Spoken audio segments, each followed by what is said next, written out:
Hi, this is Austin. I just finished my Limbo game tribute.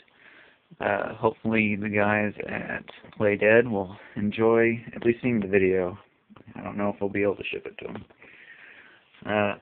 Again, I'm using an Arduino microcontroller, 3 volts. This is the Pro Mini. The original cathode inverter from a Sony laptop, a Sony Vaio. I talked about that in a previous video. It's pulling 16 volts. It could use 12. This is pulling 3. I wanted to put this all in one power supply, but I wasn't able to. But anyway, more about the actual illuminated illustration. All right, it's using an LED back panel, which I'm just going to reset everything, and it's going to slowly brighten up as part of its boot cycle. And then there's fiber optics for the character so his eyes blink. The fiber optics, the LED for that is embedded down here, and then it swoops down so that the fiber optics don't bend too much under the character. The character blinks occasionally during dimming cycles and between dimming cycles and things like that. The backgrounds blooms according to how much light there is in the room, so it'll glow slowly and then go away, like it's entering a glow cycle and now it's leaving one. This is really hard to see on the camera, but it looks pretty cool in the room. Let's see if I can wait for him to blink again. Get up nice and close so you guys can actually see. See, character's eyes blink.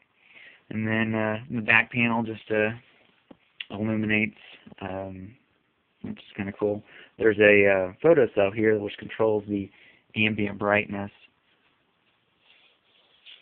And I was going to do 2 and then balance them out, but I got lazy. And it's kind of gotten a little pricey doing this project already with how much hardware I had to purchase, and the fiber optics and everything were kind of expensive.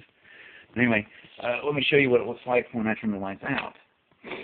It adjusts the brightness immediately, no matter what the cycle is, and then it goes nice and dim. Character's eyes still stay illuminated, and if you could only see this in person, you would be quite enjoying it. A little bit about the printing of it. This is a double-sided print for this backlight. So here's another print. I just had another one run off in case I ran into a problem. And this is the front, and this is just in the protective bag right now. That's why it's reflective. I'd recommend if you were doing something similar, you do gloss.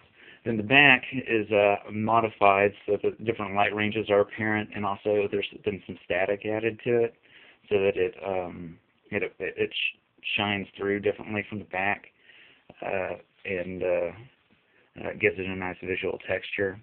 The Limbo sign is supposed to be lined up properly, but I got cheap printing done locally, and so the alignment's a little off. The eyes are blacked out here. I actually scratched it on this one, put the fiber optics directly behind it, and then used a matted pad behind that, and I was able to get everything really, really, really thin. This whole display is about 1 centimeter thick, which I'm very glad. That's awesome. And it's behind a piece of glass that came out of a scanner bed. If I did it again, I would shift the display up a little bit because I have some of my components hanging off, like my Arduino's hanging off just a tiny bit. But other than that, it works pretty good. The fiber optics work well for the eyes blinking, which is pretty cool. And yeah, so that's a little bit about how it was done. And if you have any questions, you can email me or leave a comment on any of the YouTube videos, and I'll try and respond.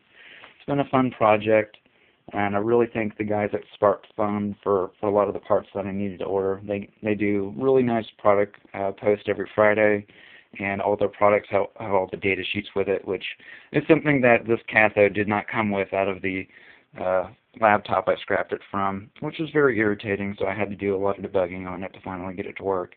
But it works great. I hope you like the display, and I plan on enjoying it here at my home for a good while. This is nice. Alright, hope you enjoyed.